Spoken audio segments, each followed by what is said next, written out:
네, 우리가 계속해서 이제 하나님의 질문이라는 시리즈로 말씀을 보고 있습니다. 오늘 네 번째 순서인데요. 앞에 세 번째 세 개의 질문이 있었습니다. 혹시 뭐 기억을 하시나요? 순서는 사실 중요하지 않고요. 어떤 질문들이 있었는지 기억하십니까? 하나님이 아담에게 하신 질문 첫 번째 뭐였냐면 내가 어디 있느냐 했죠. 또 엘리야가 이스라엘 백성들에게 또 오늘날 우리들에게 던진 질문이 뭐였냐면 내가 어느 때까지 둘 사이에서 머뭇머뭇하려느냐. 지난주에 봤던 세 번째 질문이 있었습니다. 예수님이 베드로에게 하신 질문이었죠. 내가 나를 사랑하느냐. 그죠? 오늘 네 번째 질문입니다. 질문은 뭐냐면 내 손에 있는 것이 무엇이냐예요. 이 질문을 하나님께서 모세에게 하신 질문이거든요. 근데 이 질문을 이해하려면 모세의 삶을 좀 알아야 합니다. 모세의 인생을 잘 표현한 찬양이 있어요. 요게벳의 노래라고 불러보진 않겠지만 가사는 이렇습니다. 작은 갈대 상자 물이 새지 않도록 역청과 나무 진을 칠하네. 어떤 마음이었을까 그녀의 두 눈엔 눈물이 흐르고 흘러 동그란 눈으로 엄마를 보고 있는 아이와 입을 맞추고 상자를 덮고 강가에 띄우며 간절히 기도했겠지. 이 뒤에도 계속 가사가 이어집니다. 근데 이 내용의 배경 우리가 잘 알다시피 모세가 어린 아이 때, 신생아 때죠. 갈대아 상자에 담겨져서 나일강으로 보내어집니다. 근데 그거를 바로의 공주가 발견을 하죠. 모세는 그 바로의 공주로 인해서 이제 애굽의 이집트의 궁으로 들어가게 되고 공주의 아들로 자라게 돼요. 그 당시 이집트는 최강국이었기 때문에 모세는 아마 그곳에서 문물을 겸비하는 엘리트 교육을 받았을 겁니다. 근데 하루는 모세가 애굽 사람을 쳐 죽이고 그 일 때문에 미디안 지역에 있는 광야로 도망을 가고 그 광야에서 40년을 보냅니다. 그 40년 동안 모세가 한 일은 뭐였냐면 양을 치는 일이었어요. 그렇게 40년을 보낸 모세가 어느덧 80세가 되었을 때 하나님은 모세를 애굽의 바로왕에게 보냅니다. 이스라엘 민족을 놓아주라고 가서 요구하라는 거죠. 근데 모세는 그 명령에 선뜻 순종하지 못합니다. 그러자 하나님께서 던진 질문이 바로 그것이었어요. 내 손에 든 것이 무엇이냐? 모세의 손에 든 것이 무엇이었습니까? 지팡이죠. 그죠? 하나님께서 모세 손에 있는 게 뭔지 몰라서 물으신 건 아닐 테고 하나님 왜 그렇게 물으셨을까? 또 그 질문에는 어떤 의미가 있을까를 오늘 우리가 말씀을 통해서 보려고 합니다. 먼저 모세의 입장을 한번 생각해 보면 좋겠어요. 모세는 이집트에서 엘리트 교육, 그 당대 최고의 교육을 받았습니다. 그렇다고 해서 모세가 이집트인이라고 생각하지 않고 자신은 언제나 이스라엘 민족이라고 하는 정체성을 가지고 있었습니다. 그래서 모세가 자주 하던 일 중에 하나 뭐였냐면 종종 밖으로 나가서 고된 노동에 시달리는 자기 민족들을 좀 안타깝게 바라보는 것이었거든요. 그러다 어느 날 하루는 애굽 사람이 이스라엘 자기 백성의 사람을 때리고 괴롭히는 걸 보고는 불을 참지 못해서 그 남자를 쳐 죽입니다. 그 일 때문에 모세는 이제 광야로 도망가게 되죠. 그걸 보면 모세는 의협심도 있는 것 같고 또 민족 의식도 좀 있는 것 같아요. 그렇게 모세의 나이가 40세가 되었을 때 미디안 광야로 도망을 갑니다. 40세면 그동안 배웠던 것들을 이제 써먹고 그걸 활용할 수 있는 좋은 그런 때거든요. 저도 생각해 보니까 저도 이 교회를 개척할 때가 40세 때였어요. 그럼 40세 때 개척이 잘했다 이런 게 아니라 40세면 뭔가 해볼 만한 한참 꽃피울 만한 그런 나이라는 거죠. 근데 그 나이에 모세는 광야로 도망갔어요. 왜 광야로 도망갔을까요? 광야에는 사람이 없으니까. 아무도 없으니까 아무도 없는 곳으로 숨은 겁니다. 물론 그곳에서 십보라라고 하는 여인을 만나서 결혼도 하고 또 거기서 아들도 낳고 그렇지만 아무도 없는 사람을 만날 수 없는 그곳에서 40년간 양을 치는 것, 그게 모세가 40년간 했던 거의 대부분의 일이었습니다. 이집트에서 배웠던 학문, 지식 한 번도 사용해보지 못했어요. 다 잊어버렸을 겁니다. 40년 동안. 뭐 양을 치면서 누구랑 이야기할 시간조차 없었어요. 기회가 없는 거죠. 양이랑만 대화했을 겁니다. 근데 언어라고 하는 것, 이 말이라고 하는 게요, 사용하지 않으면 잊어버려요. 그래서 하나님께서 모세에게 가라고 명령했을 때 모세가 거절을 하면서 모세가 된 핑계가 있습니다. 뭐냐면 저는 말을 잘 못해요거든요. 근데 그 이야기가 모세가 그냥 하는 말이 아니라 실제로 모세는 말을 잘 못했을 겁니다. 그래서 모세 입장에서 보면 하나님이 가라 하실 때 네 알겠습니다라고 가기에는 쉽지 않은 상황이었던 거죠. 모세가 거절을 하는데 이 거절하는 모세의 마음에는 여러 가지 마음이 복합적으로 들어있었을 것 같아요. 그 중에 하나는 아마 하나님에 대한 원망도 있었을 것 같습니다. 진작 부르시지. 내가 한창 힘이 있고 능력이 있어서 뭔가 해볼 만할 때 그때는 하나님 모른 척 하시더니 이제는 아무것도 할 수 없으니까 이제 와서 가라고 하신다? 가라고 부르신다고? 하나님 왜 진작 안 불렀어요? 그때는 왜 가만히 계셨어요? 라고 하는 원망의 마음이 아마 모세에게 있었을 거예요. 간혹 이제 목사님들 간증을 들어보면 이런 얘기 듣거든요. 집 팔고 땅 팔아서 해외로 유학 가서 박사학위까지 받았는데 그리고 멋지게 기국을 해보니까 아무도 불러주는 사람이 없어서 창피하고 부끄러워서 가지고 작은 교회는 아무 데나 가기 싫고 그러다가 결국 밑바닥까지 가는 그때 하나님이 나를 부르시더라. 뭐 이런 간증을 가끔 들었는데 모세도 아마 그런 입장이었지 않을까 싶습니다. 또 모세의 마음에는 이 거절하는 마음에는 또 이런 마음도 있었을 것 같아요. 실제로 불가능하다는 거예요. 왜냐하면 과거에 배웠던 지식이나 경험 그 모든 것들 다 이미 없어졌거든요. 양치는 일에는 전문가지만 다른 거는 아무것도 할 수 없는 다 잃어버린 상황. 그래서 하나님이 부르셔도 이미 늦었습니다. 처음부터 진작에 부르시지. 지금은 제가 할 수 있는 게 아무것도 없습니다. 나이도 80이고 힘도 떨어지고 뭐 머리도 그때만큼 좋지도 않고 배운 거 다 잊어버렸고. 근데 모세가 이렇게 이야기할 때에는 모세가 갖고 있는 하나의 큰 착각이 있어요. 그 뭐냐면 결국은 자기 힘으로 한다는 거예요.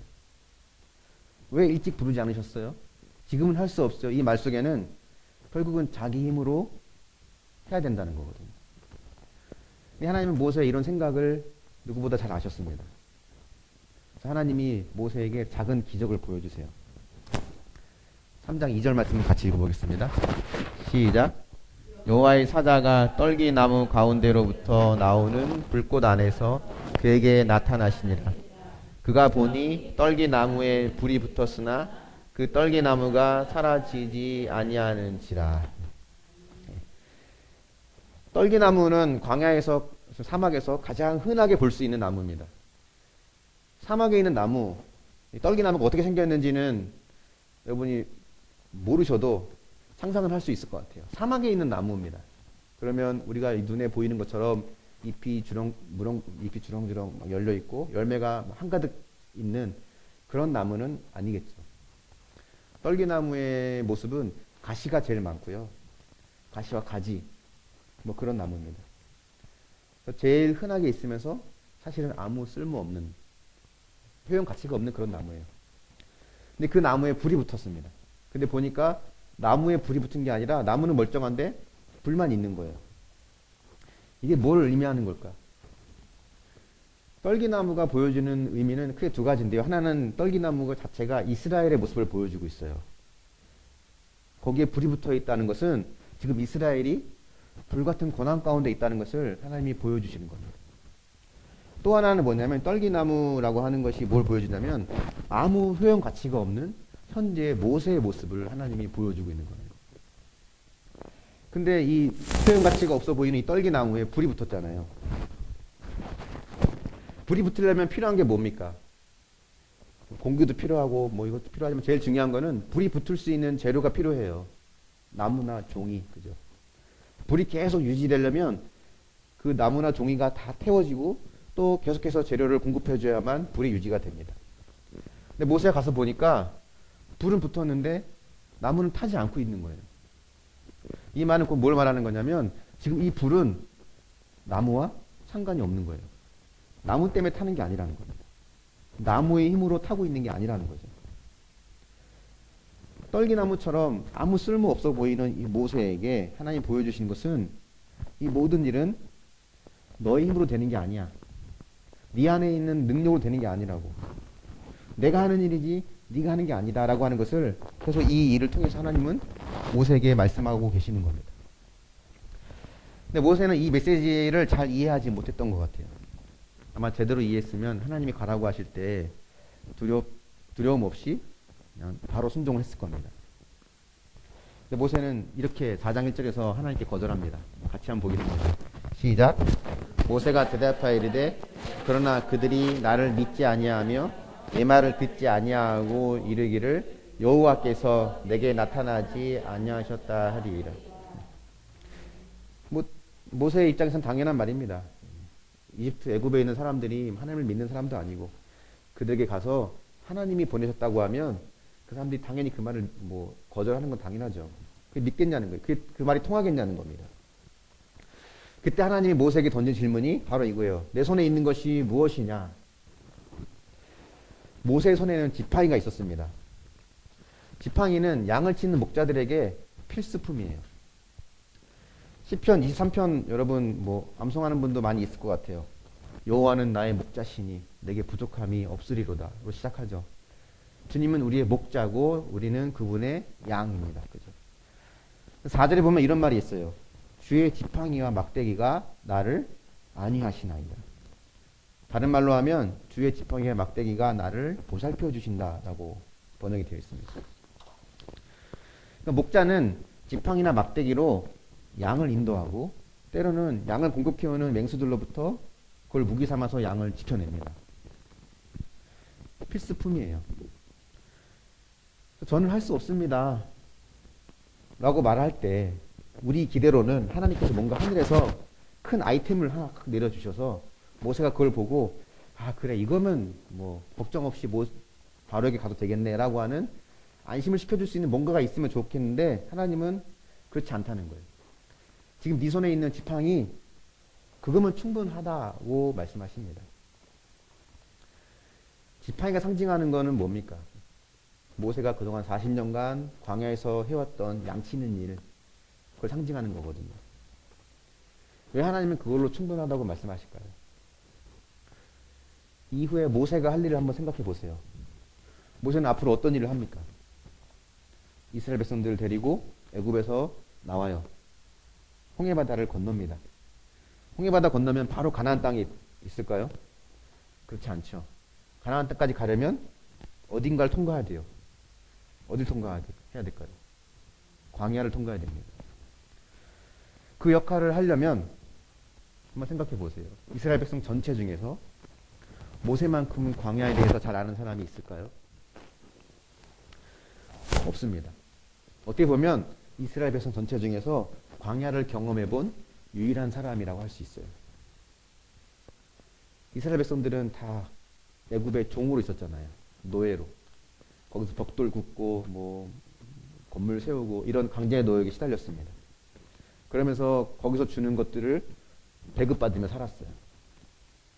그래서 광야에서도 이스라엘 백성들이 배고프고 목마를 때 애굽을 그리워하잖아요. 그때는 우리가 이것도 먹고 저것도 먹고 그랬는데, 근데 모세는 광야를 경험해 본 유일한 사람입니다. 그곳이 어떤 곳인지, 낮과 밤이 어떻게 다른지, 어떤 위험이 있는지, 그때마다 어떻게 대처해야 되는지를 누구보다 잘 알았어요. 또 모세가 한 일이 뭐냐면 거기서 양을 돌봤다는 겁니다. 여러분 양 그러면 어떤 이미지가 떠오릅니까? 보통 양 그려지는 그림을 보면 귀엽고 착하고 순수하고 순하고 온순한 그런 이미지로 우리가 그려지만 여러분 그렇지 않습니다. 양이 가장 고집세고 완고하고 무지하고 약한 동물이에요. 그래서 우리를 그런 양에 비유하는 거예요. 아무리 목자가 가자고 해도 자기가 내키지 않으면 꿈쩍도 안 해요. 목자의 지팡이가 왜 있겠습니까? 때려서라도 찌르고 때려서라도 움직여야 되는데 절대 안 움직여요.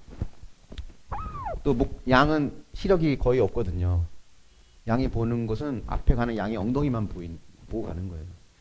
앞에 양이 멈추면 같이 멈추고 또 그 양이 가면 따라가고 아무리 목자가 옆에서 뭐 찌르고 소리치고 해도 꼼짝하지 않습니다.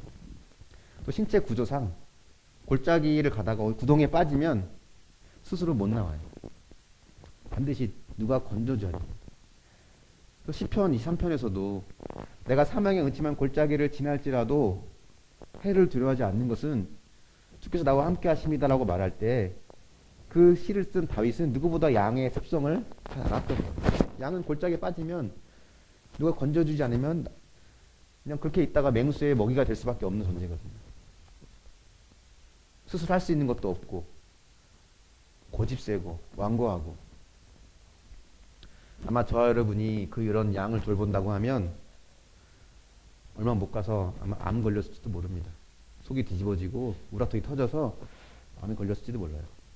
근데 모세는 그런 양을 40년을 봤어요. 민수기 12장 3절에 보면 모세에서 이렇게 말합니다. 모세의 온유함이 지면의 모든 사람보다 더한다. 세상에서 가장 온유하다는 거예요. 모세가 처음부터 그랬을까요? 태어날 때 기질이 원래 온유한 사람이었을 것 같습니까? 우리가 알지 않습니까? 그가 왜 광야로 왔는지. 그 분을 참지 못해서 사람을 때려 죽인 사람이에요. 그럼 그가 모든 사람보다 온유해질 수 있었던 것은 그 광야에서 40년간 양을 돌봤기 때문에 그러겠습니다. 근데 여러분, 광야에서 보여준 이스라엘 백성들의 모습은 이 양과 하나도 다르지 않아요. 고집세고 불평하고 원망하고 좀만 마음에 안 들면 애굽으로 간다 그러고 잠시 한눈 팔면 금송아지 만들고 이 양보다 더한 이스라엘 백성들을 모세가 견뎌낼 수 있었던 그 힘, 그들 품고 기다리고 참아낼 수 있던 힘은 40년간 광야에서 양을 돌봤기 때문에 그렇다는 거예요. 네 손에 있는 것이 뭐냐? 지팡이 뿐인데요. 근데 우리가 볼 때는 보잘것없어 보이는 지팡이지만 하나님은 그 지팡이야말로 가장 적합한 조건의 사람이라는 겁니다. 또 우리가 겪고 있는 무의미해 보이는 광야 생활이 있거든요. 벗어나고 싶고 탈출하고 싶고 떠나보내고 싶은 이 무의미한 광야 생활, 여기서 우리가 행복할 수 있는 길은 여기를 벗어나는 것 뿐이다라고 생각할지 모르지만 그 광야 생활이 하나님이 나를 준비시키는 기간이 되고 가장 좋은 환경이라는 겁니다. 여러분, 어떤 광야 생활을 보내고 있습니까? 광야라고 하는 히브리 단어는요, 드바르라고 합니다. 드바르. 근데 말씀이라고 하는 히브리 단어, 다바르라는 단어와 어원이 같아요. 히브리어에는 모음이 없습니다. 우리랑 뭐 아야 어요 이런 게 없다는 거예요. 그래서 다바르, 드바르 이거를 쓰면 철자가 똑같습니다. 한글로 표기한다면 디귿, 비읍, 리을 그것뿐이에요. 둘 다 똑같은 단어로 보입니다. 그 말은 뭐냐면 광야라고 하는 것은 내가 하나님 말씀을 듣는 곳이, 내가 하나님을 만나는 곳. 때론 우리는 이런 광야에서 양이나 치고 있어야 되나? 여기서 이렇게 세월을 낭비하고 있어야 되나? 라는 생각이 들 수 있지만 그곳이야말로 하나님께서 준비시킨 최고의 환경이라는 겁니다. 다윗이 왕이 되기까지 어디서 훈련받았습니까? 광야에서 훈련받았잖아요. 세례 요한이 예수님이 나타나실 때까지 그 때를 준비하는 선지자로 준비되기까지 그는 광야에 있었습니다. 빈들에 머물렀어요. 광야입니다. 예수님도 마귀의 시험을 이기기 전까지 그가 광야에서 40일 금식하셨죠. 벗어나고 싶은, 탈출하고 싶은 광야 같은 삶의 현장이 나를 만나주시는 환경이 됩니다. 여러분이 광야 같은 곳에 있다면 우리는 그곳에서 그분의 말씀을 들어야 돼요.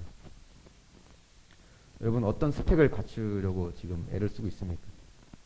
자녀를 키우고 계신 분이 있다면 여러분 자녀가 어떤 스펙을 키웠으면 좋겠다고 생각을 하시나요? 공부도 잘하고 건강하고 친구 관계도 원만하고 센스도 있고 유머 감각도 있고 남들에 대한 배려도 있고 악기도 뭐 한두 개 좀 잘 다루고, 게다가 교회도 잘 나오고 신앙생활도 잘하고. 이런 애 있으면 한번 데려와 보세요. 뭐 어딘가 있다고는 들었는데 한 번도 본 적 없어요. 상상 속의 인물이야 늘. 어디 뭐 그런 애가 있는지 모르겠습니다. 근데 최고의 스펙은 광야 같은 환경에서 하나님 말씀을 들을 줄 아는 겁니다. 우리는 그런 자녀가 되기를 기도하고 그렇게 양육을 해야 돼요. 여러분의 노후는 어떻게 준비하고 있습니까? 100세 시대라서 요새 뭐 은퇴해도 한 40년은 또 일한 만큼의 또 시간을 또 보내야 되니까 노후가 이제 이슈가 되죠. 주식을 해서 돈을 벌어야 되나? 집을 사야 되나? 팔아야 되나? 사업을 해야 되나? 말아야 되나? 늘 이런 고민이 우리에게 따라다닙니다. 근데 그것들을 잘 해내서 노후를 걱정 없이 살 수 있는 만큼 돈을 모으면 광야 생활이 끝날까요? 인생이 그렇게 호락호락하지 않는 것 같습니다. 우리 인생은 끝날까지 광야예요. 최고의 준비는 광야에서 하나님 말씀을 들을 줄 아는 사람으로 준비되는 겁니다. 내 손에 있는 것이 무엇이냐? 보잘것없어 보이는 지팡이입니다 라고 할 때 여기 담겨있는 중요한 메시지 중에 하나는 이거예요.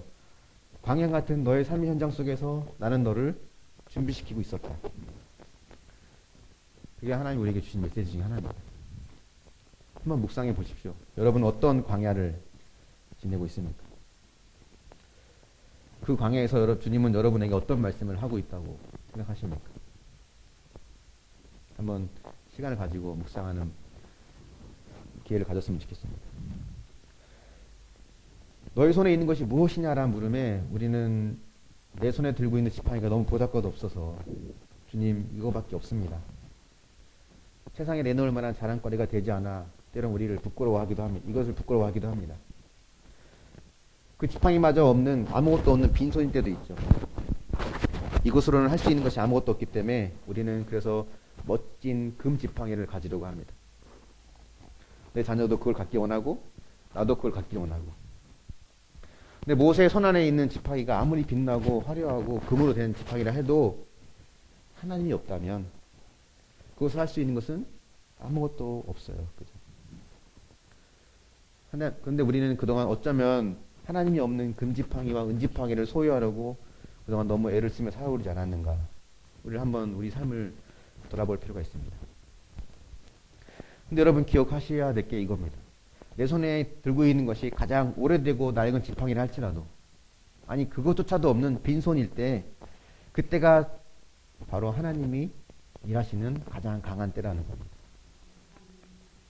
결국 모세가 보낸 광야에서 40년은요. 모세 손에 아무것도 남지 않을 때까지 하나님이 기다리신 거라고 볼 수 있습니다.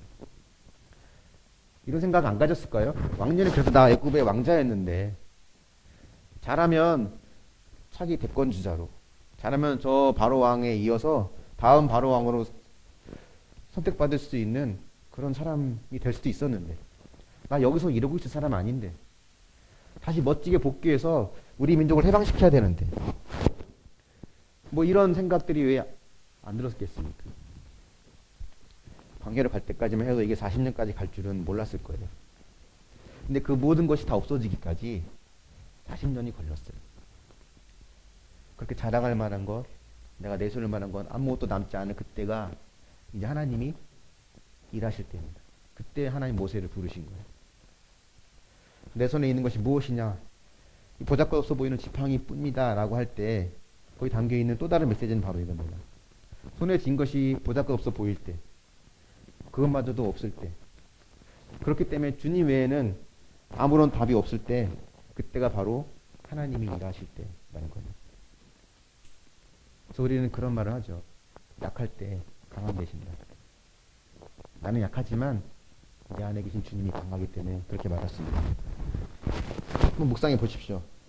지금 여러분 광야 가운데 있다면 그 광야에서 얻은 보잘것없어 보이는 지팡이밖에 없을 때 그때가 하나님이 일하실 때라는 것을 인정합니까? 인정이 되십니까?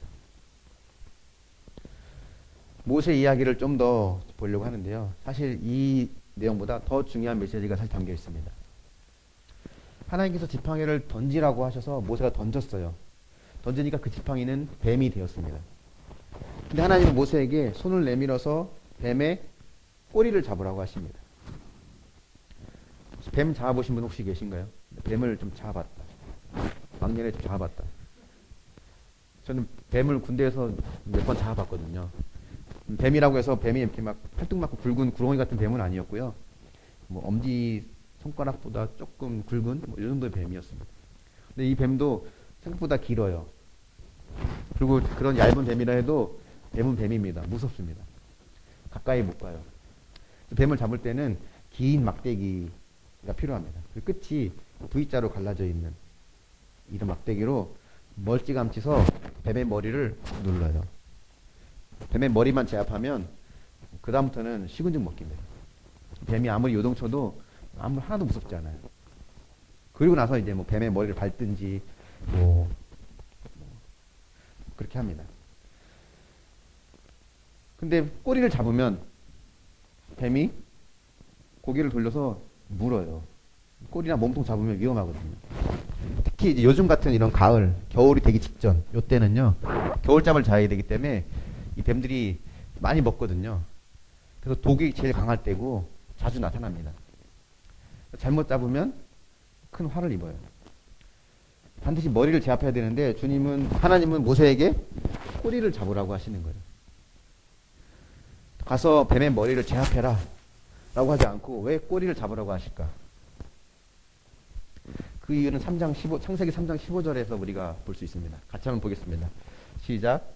내가 너로 여자와 원수가 되게 하고 내 후손도 여자의 후손과 원수가 되게 하리니 여자의 후손은 내 머리를 상하게 할 것이요 너는 그의 발꿈치를 상하게 할 것이니라 하시고, 하나님께서 아담과 하와가 타락했을 때 그때 하나님이 하신 말씀입니다. 뱀에게 하신 말씀이에요.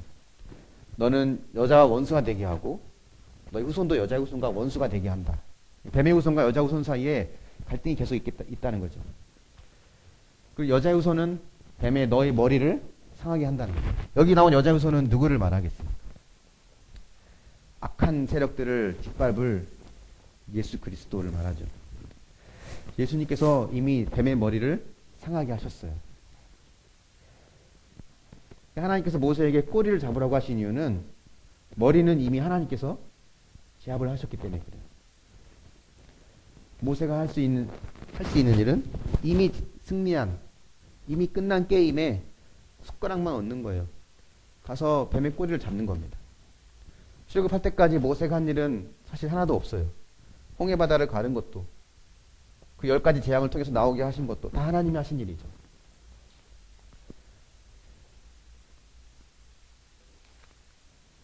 하나님께서 모세에게 말씀하신 것은 모세가 필요하기 때문에, 모세가 없으면 안 되기 때문에 부르신 것이 아닙니다. 하나님께서 굳이 안 하겠다는 모세를 데려다 하셨을까요? 다니엘 기도에 쭉 들어보니까 그런 사례들이 종종 있더라고요. 선교사 안 하겠다고 하는데 꼭 선교사 되는 사람이 있고, 어떤 분은 또 사모하겠다고 사모가 비전이고 꿈이라고 막 했는데 결국 안 되는 사람도 있고, 하나님이 꼭 안 하겠다는 사람 데려다 쓰시는 경우 종종 보거든요. 왜 안 하겠다는 사람을 굳이 데려다 쓰시는 걸까? 없어도 되는, 그 모세가 없어도 하나님 충분히 하실 수 있는데. 이유는 간단합니다. 하나님은 사랑하는 사람과 그 기쁨과 영광을 늘 함께하고 싶은 거예요. 주님과 우리는 내가 죽어서 가는 저 천국에서 거기서만 만나는 분이 아닙니다. 주님은 이 땅에서도 매 순간마다 우리와 함께하고 싶어 하시고, 또 영원히 또 우리와 함께 하시는 분이죠. 함께하기 원하시는 분이에요.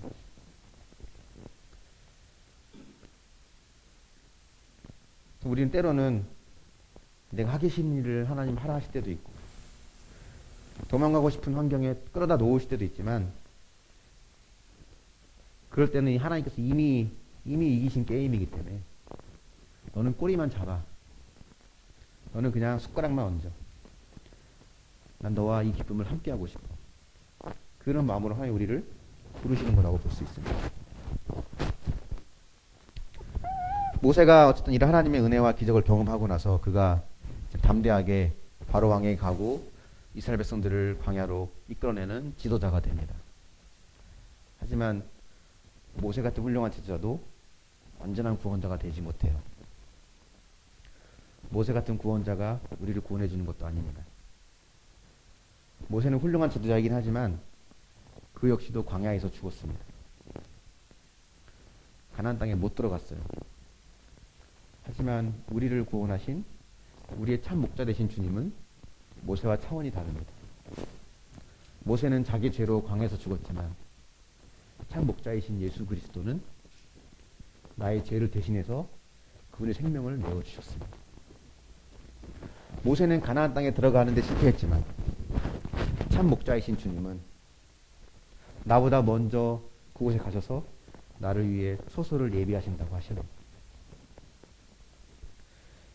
그렇기 때문에 우리는 이렇게 말할 수 있을 것 같아요. 내 손에 있는 것이 무엇이냐? 주님이 우리 물으실 때 어떻게 주님께 답을 드릴 수 있을까? 이렇게 답할 수 있을 것 같습니다. 주님, 저는 아무것도 없습니다. 제 손에. 그러나 제 안에 주님이 계십니다. 저는 그걸로 충분합니다. 이 마음으로 살아가는 사람이 지금의 광야에서도 행복하며 살아갈 수 있는 거예요. 그 마음으로 우리가 하나님 앞에 내 삶을 내어드리며 믿음으로 살아가는 저와 여러분이 될 수 있기를 예수님의 이름으로 축원합니다. 아멘.